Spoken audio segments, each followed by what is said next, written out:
So I get asked all the time, how easy are these guys to take care of? Say hi. Ethel, Fred, say hello. Yes, thank you. He's rude, he's eating. And it's a kind of complicated question. They're easy to take care of in that they don't need a whole lot of care. Honestly, they're pretty, right guys, pretty damage proof. Other than they'll hurt themselves if you give them a chance. But once they get to adults, they're pretty hardy. You don't need to worry about parasites. You don't have to have their feet trimmed.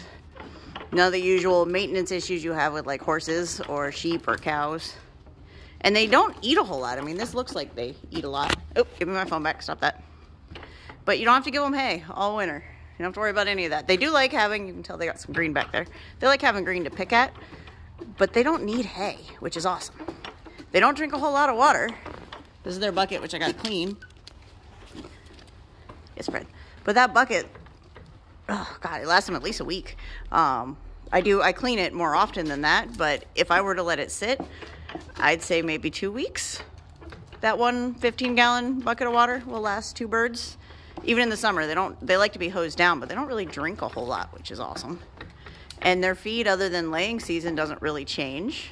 And see my other video if you want to see about what exactly they eat, what they're gobbling down at the moment. So you watch their necks stretch out.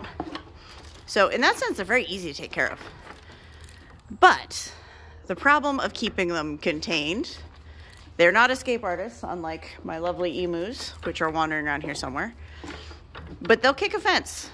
Fred here gets angry. I'll show you later what he did to the fence when he was mad. Cracked a fence post right in half. So you need a good, tall, strong fence. That's really the hardest part of them. And a lack of sense of, well, sense or self-preservation. Because while Ethel here is a sweetheart, Fred, yes, Fred, has his moments where you don't really want to go in with him. He's honest about it, he'll tell you. But there are days you don't want to go in with Fred. Even Ethel, they're still essentially wild animals. They're wild animals with tiny little brains. And they react very quickly to fight or flight. And while this one tends to run, she's a flight. This one likes to fight. And those lovely little danger noodles down there have a very sharp claw and kick hard enough to crack a fence post in half, or, you know, your ribs, and slice you right open. So you have to worry about that. But there's more good days than bad, so, you know, they are fairly easy to take care of. It just takes an interesting mindset to successfully live with these guys. You don't trust them, you always give yourself a way out.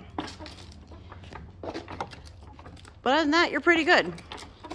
If you have animals, they're easy. They're a lot easier for me than the cows, because a mama cow will kill you just as fast as he will. But they're not quite as easy as chickens. And they can definitely be a handful. Yes, dear. And they eat everything. Doesn't matter what it is.